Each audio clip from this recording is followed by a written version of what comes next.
मैं आपके सामने भीम आर्मी व आज़ाद समाज पार्टी से संबंधित एक बहुत ही बड़ी खबर लेकर आया। भीम आर्मी के अध्यक्ष चंद्रशेखर आज़ाद जब से नगीना के सांसद बने हैं, उनके चाहने वालों की संख्या लगातार बढ़ती जा रही है। इसके पीछे के कई कारण हैं। एक तो कारण ये है कि चंद्रशेखर आज़ाद ने पहली ही दफ़ा संसद में हर वो मुद्दे उठा डाले जो जनता से संबंधित है।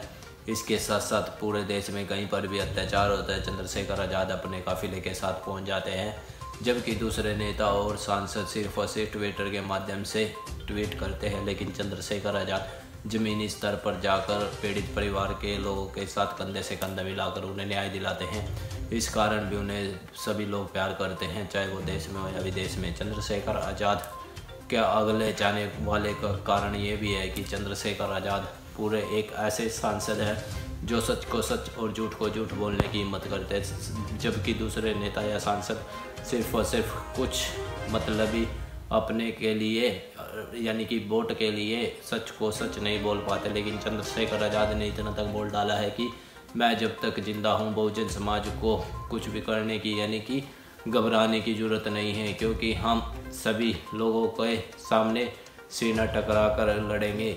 और आपको बता दूं, इसलिए हमारा भी फ़र्ज़ है कि चंद्रशेखर आज़ाद को हाथों को मजबूत करें, यानी उनकी पार्टी आज़ाद समाज पार्टी के चुनाव निशान केतली पर वोट करें। आपसे ये कहना चाहूँगा।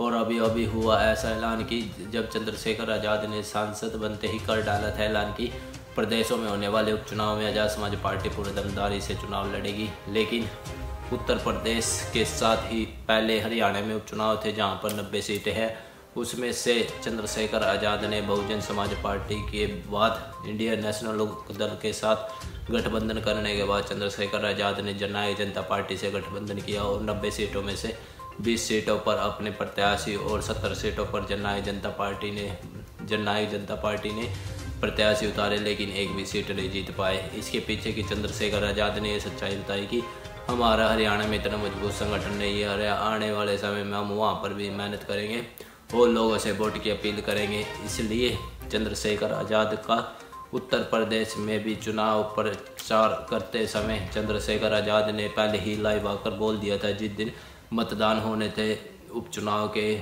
उत्तर प्रदेश में, उन्होंने साफ साफ बोल डाला था कि बीजेपी सरकार जीत रही है। हुआ भी ऐसा, चुनाव नतीजे के बाद बीजेपी सरकार जीत गई। चंद्रशेखर आज़ाद इतना मनोवादी से ज़्यादा अपने ही लोग यानी दलित समाज की सबसे बड़ी नेता बहन कुमारी मायावती ने लाइव आकर कर डाला ऐलान कि ये जो बीजेपी और कांग्रेस ने एक व्यक्ति को किया है इशारे में, उसने ये तक बोल दिया कि उसका नाम चंद्रशेखर आज़ाद है। ये वीडियो इस बात की है कि उत्तर प्रदेश में एक भी सीट नहीं आने के बाद बहन कुमारी मायावती ने चंद्रशेखर आज़ाद को लाइव आकर कह डाली है बड़ी बात। आप भी सुने बहन कुमारी मायावती की ये वीडियो।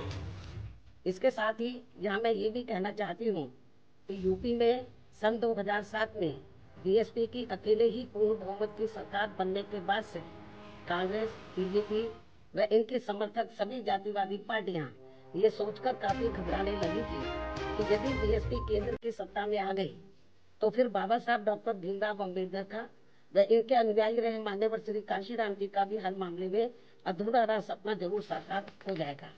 जिसे रोकने के लिए